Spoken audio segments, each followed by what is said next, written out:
On the same night I found out I'd become a multimillionaire, my brother laughed in my face when I asked for $200 to fix my car. Some people are just born to fail, Nate. You're one of them. I didn't argue. I just nodded, thanked him, and made a silent promise to change everything. Until 4 months ago, I was just another exhausted 35-year-old trying to pay rent on a worn-out one-bedroom in Dayton, Ohio. I worked endless shifts at a distribution warehouse, ignored at family gatherings, and treated like the underachieving middle child nobody needed. My parents worshipped my older brother, Chase, the self-made entrepreneur whose first business only existed because they funded it.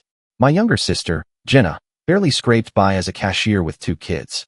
And my youngest brother, Tyler, was 30, unemployed, and still sleeping in his childhood bedroom without shame. Me? I was the one who never got help. When I got laid off at 26, my parents didn't even offer a couch. When my old Toyota died and I begged Chase for a short-term loan, he told me I should accept my lane in life. That sentence has been burned into my brain ever since. Then came January. I bought a scratch-off ticket on a whim after work, just to kill time while waiting for takeout. 10 minutes later, my hands were shaking over a winning slip worth just over $21 million after taxes. I didn't scream. I didn't even smile. I just sat there in my beat-up Corolla, staring at the numbers, feeling this strange mixture of disbelief and rage. Within a week, I had a lawyer, a financial advisor, and a plan. No one would know. I kept my job, paid rent on time, ate ramen in front of my TV like nothing had changed. But the more I thought about it, the more an idea grew in my head. A test. Not for strangers. For my own family. So I quit my job and told everyone the company had gone bankrupt. I made my voice sound tired, defeated. I said bills were piling up, my landlord was threatening eviction, and my car had completely died. I didn't ask for handouts, just a little help until I found something else. The reactions were predictable. My parents said they were already stretched thin despite being debt-free and living comfortably off Dad's pension. Tyler muttered, "Man, that sucks," and went back to scrolling on his phone.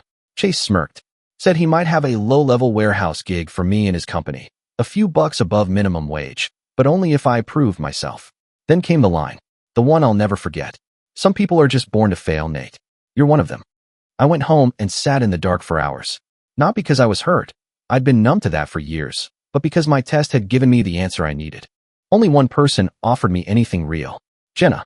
She showed up the next day with 200 crumpled dollars from her tip jar, a grocery bag full of food, and her kid's blanket, in case your place gets cold. She offered her couch. She told me I could stay as long as I needed.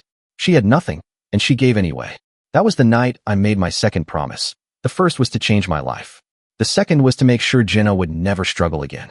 I moved without telling anyone except her. Bought a modest house in a quiet neighborhood under an LLC. Kept driving my Corolla, but replaced it with the same model, brand new, just less obvious. My days were now spent in libraries, online courses, and quiet meetings with my investment team. Meanwhile, I waited, observed, planned. And then, 3 months later, something happened that told me my family's world was about to turn upside down. 3 months into my quiet reinvention, Chase's empire started to show cracks. It began with subtle things, fewer flashy vacation posts on his Instagram, fewer expensive watches on his wrist. Then I heard through a mutual acquaintance that he'd lost a major contract with a regional retail chain. Soon after, his company moved from their upscale downtown office to a converted warehouse in a sketchy part of town. He brushed it off online as cutting overhead to stay agile. I knew better. I kept my distance, but I watched.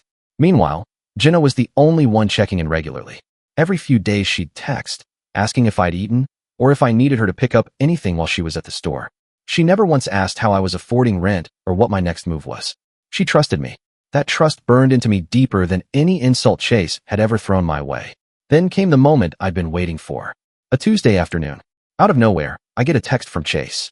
"Hey, you know anyone who's into business investments? I need a quick meeting." I stared at it for a solid minute. Then I typed back, "Maybe. What's going on?" We agreed to meet at a coffee shop near downtown. He walked in wearing an immaculate navy suit, gold cufflinks, and that same fake smile he'd worn my whole life. But I noticed something new, the faint shadow of panic in his eyes. For 30 minutes, he spun a story about how the economy had shifted, how suppliers were squeezing margins, how bad luck had hit his company. Finally, he leaned in and dropped the real bomb. "If I can't get an investor in the next month, I'll have to sell. You still know people in finance, right?" I just let him talk. I didn't mention the millions in my account. Didn't mention the fact I'd been studying his company's public filings for weeks.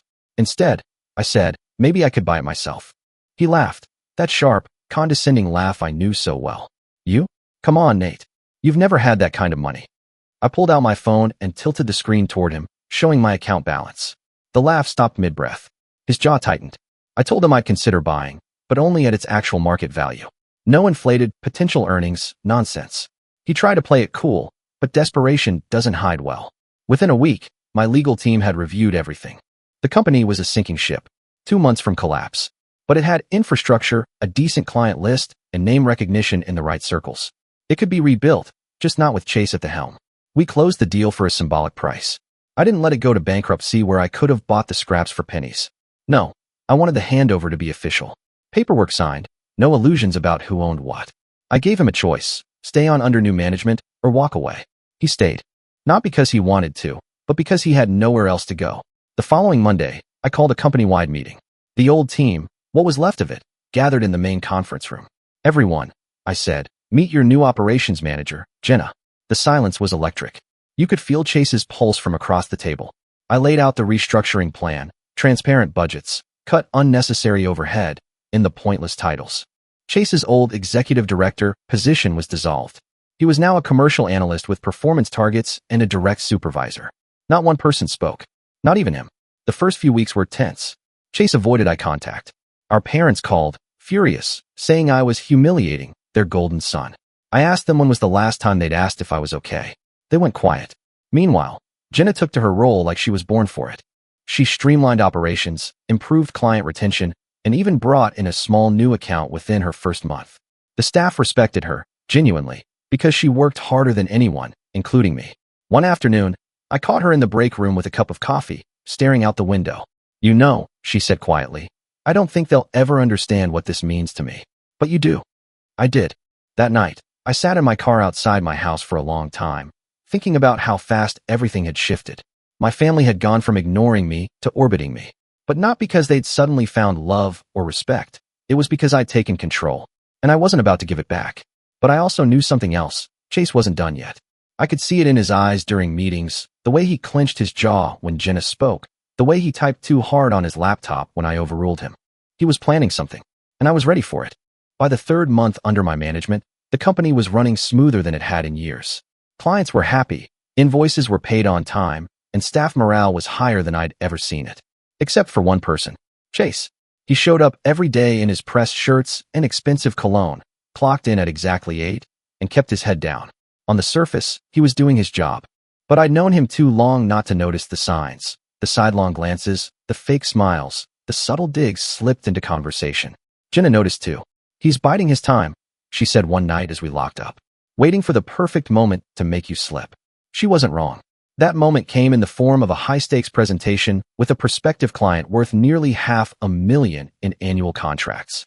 I decided to let Chase take the lead, not as a trap, but as a test. I wanted to see if he could handle it. The first 10 minutes were fine. He covered the basics, introduced our services, smiled in all the right places. Then he started inflating numbers, promising capabilities we didn't have, throwing around made-up growth projections like confetti. The client, a sharp-eyed woman named Linda, didn't miss a beat.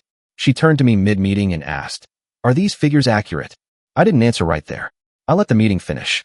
But as soon as the door closed behind her, I called Chase into my office. Jenna came too. I wanted her there as a witness. "What was that?" I asked.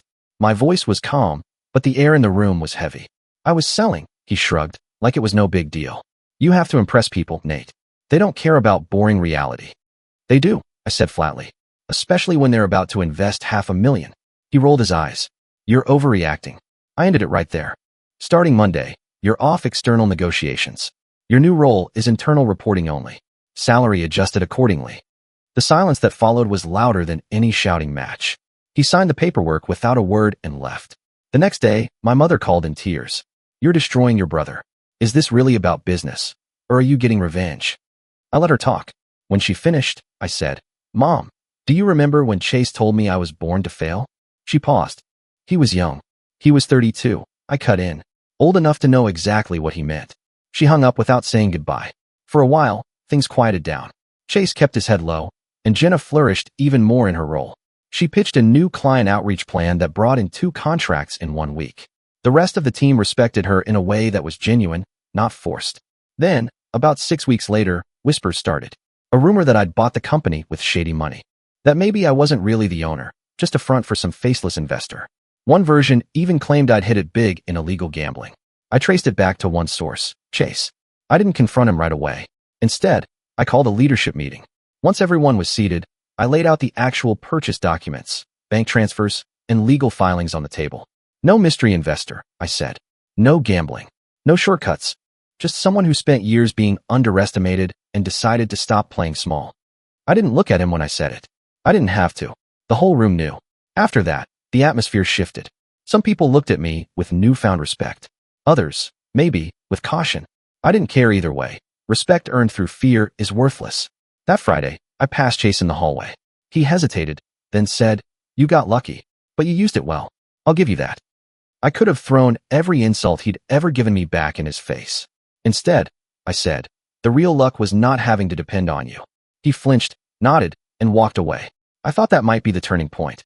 That maybe, just maybe, he'd finally accept the new order. I was wrong. Because 2 weeks later, a contract proposal for a major regional distributor landed on my desk. It was perfect, too perfect. The terms heavily favored the distributor, with clauses that could gut our profits if certain market changes occurred. It took me 2 hours to dig through the metadata and find the smoking gun. The contract had been drafted on Chase's personal laptop. He tried to set us up. I didn't explode. I didn't even call him in right away. Because this time, I wasn't just going to cut his role. I was going to take away the last thing he thought he controlled. I waited 2 days before calling Chase into my office. The tension in the building could have been cut with a knife. Everyone sensed something was coming. He walked in with his usual forced confidence. I gestured for him to sit, slid the printed contract across the desk, and said, "Care to explain why this proposal came from your laptop?" He blinked, then smirked. "You're overthinking it. I was just exploring options. Options that would have locked us into a deal bleeding hundreds of thousands a year," I said. His smirk twitched. "It would have looked good in the short term. Investors. There are no outside investors." I cut him off. "And if there were, they'd be smart enough not to tank their own company." I expected him to deny it. Instead, he leaned back in his chair and said, "Maybe I'm just trying to show you you're not as untouchable as you think." I stayed calm. "Starting today, you're no longer part of strategic operations. You'll report to logistics under Jenna." His face went pale. Reporting to his younger sister, the same one he'd barely acknowledged for years, was a knife straight to his pride. He stormed out without a word. But the next week, the real curveball hit. A surprise inspection from the state's Department of Labor. Anonymous complained about unsafe working conditions and wage discrepancies. The inspector showed up at 9 a.m. Sharp, badge visible, clipboard in hand. The team scrambled. Jenna and I took him through the warehouse, offices, storage areas. Everything was spotless. Our wage books were transparent. Still, the visit rattled me.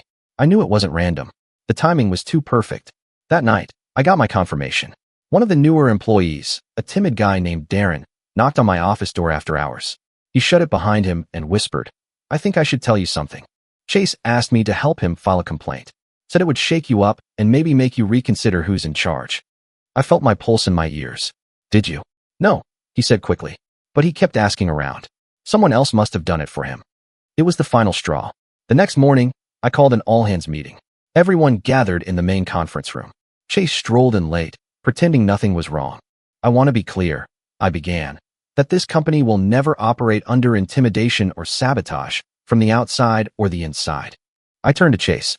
"That includes you." His eyes narrowed. "You don't have proof." I nodded to Jenna. She pressed a button on the remote, and the screen behind me lit up with a recording. Darren, clear as day, recounting Chase's request to help file a false complaint. The room went dead silent. Chase's jaw worked, but no sound came out. "As of today," I continued, "you're removed from any supervisory capacity. Your role is now purely administrative data entry.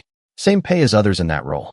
You'll be trained like everyone else, and if you can't adapt, you'll be let go like anyone else." He stood there, fists clenched, breathing heavy. For a second, I thought he'd lash out.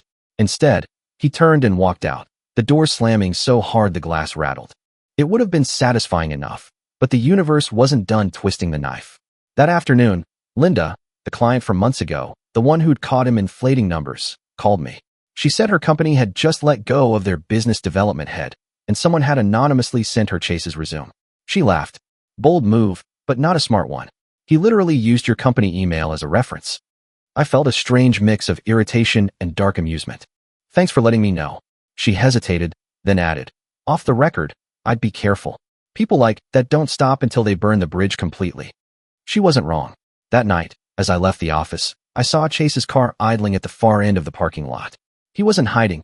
He was staring right at me. No wave. No nod. Just that look, like he was memorizing every move I made. Part of me wanted to drive over and tell him it was over, that he'd lost. But another part of me knew better. He was going to make one last move. Something reckless. I just didn't know it would come from a direction I wasn't expecting at all. I didn't have to wait long for the one last move. 3 days later, Jenna came into my office, her face pale. You need to see this, she said, holding her phone out. It was a news alert. Local business blog. Headline: Former CEO alleges new owner engaged in fraudulent takeover. The article was vague but full of loaded phrases: possible embezzlement, hostile acquisition, ongoing investigation. There were no names at first, but 3 paragraphs in, there it was: my name, my company, my role. And right underneath that, a quote from a source close to the previous management, claiming the new leadership had ties to off-the-books funding. I didn't need to guess who the source was. My phone started lighting up with messages from clients, colleagues, even my attorney. Damage control mode kicked in instantly. But then came the part one didn't expect. That afternoon, I got a call from Detective Alan Reese with the Economic Crimes Division. He said he'd received an anonymous packet containing documents alleging I'd used shell companies to funnel illicit funds into the purchase. We have to review it, he said. You'll need to provide full financial disclosure for the acquisition. I agreed without hesitation. I had nothing to hide. But I also knew that once you're in the crosshairs of a public accusation, truth isn't always enough. Perception is poison. That night, while I was combing through my files with my attorney, my phone buzzed with an unknown number. Against my better judgment, I answered. It was Chase. His voice was flat. I didn't think it would go this far. You started this, I said coldly. He paused. It wasn't supposed to escalate. Someone else got involved. I think they're after me too. I almost hung up, but then he said a name I recognized. A former supplier from before my time. A guy Chase had burned in a payment dispute years ago. This man had a reputation for holding grudges, and for knowing exactly how to twist a knife in the business world. Why would he target me? I asked. Because I still have equity in the company name, even if you own it, Chase said. If he tanks you, he tanks me. It was one of those moments where logic and emotion fought hard in my head. This was the same brother who'd told me I was born to fail, who'd sabotaged me at every turn, who'd just tried to ruin me again. And now he was asking, indirectly, for protection. I didn't give him an answer. Instead, I called Jenna and explained everything. Her voice was steady but sharp. If you help him, he'll take the win and spin it like you owed him. But if you let him fall, that guy could still drag the company down just to watch both of you burn. It wasn't much of a choice. The next morning, I called Detective Reese back and offered to meet in person with my attorney, Jenna, and all relevant documents. I also handed over every old invoice and contract from the supplier's era, including emails that showed Chase had knowingly defaulted on payments. The detective flipped through them, then gave me a long look. If these are legitimate, and they check out, you might not just clear yourself. You might have just opened a case against him. I left the station with a strange feeling, not quite relief, not quite satisfaction. That afternoon, Chase came into my office unannounced. He looked smaller somehow. No suit, no cologne, just jeans and a wrinkled shirt. I heard you went to the cops, he said. I did, I replied. His mouth tightened. So what happens now? Now, I said, you either cooperate and tell the truth, or you let him bury you. And if you drag me down in the process, I'll make sure every client knows exactly what you've done. For once, he didn't argue. He just nodded slowly and left. The investigation stretched over the next 2 weeks. The supplier's evidence against me collapsed under scrutiny. But his history with Chase, and the paper trail I provided, landed him in hot legal water for harassment and defamation. When the dust finally settled, my name was cleared publicly. The blog issued a correction. Clients returned. But Chase had to face the reality that I'd saved him from a man who wanted to see him ruined. The irony? He didn't even thank me. Instead, he just went back to his desk, typing away like none of it had happened. And that's when I realized something important. For people like him, survival isn't gratitude. It's just another reset button for the next scheme. I was ready for it. But what came next didn't come from him. It came from someone I thought I could trust completely. I never saw it coming. It happened on a Thursday morning. Jenna walked into my office, shut the door, and didn't sit down. That alone set my nerves on edge. She always sat, coffee in hand, ready to talk through the day. I need to tell you something before you hear it from someone else, she said. Her voice was tight, almost trembling. My stomach nodded. What is it? She pulled an envelope from her bag and set it on my desk. I've been offered a position at a competitor. Double my salary. Full benefits. They want me to start in 2 weeks.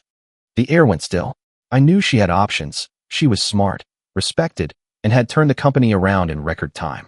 But she'd always told me she wasn't going anywhere. I haven't said yes yet, she added quickly. But they're promising resources I could never get here. A whole team.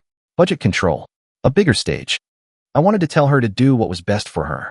But the thought of losing the only person who'd stood by me when I had nothing felt like a punch to the chest. Then she dropped the real bomb. They also offered me a signing bonus if I bring over key client accounts.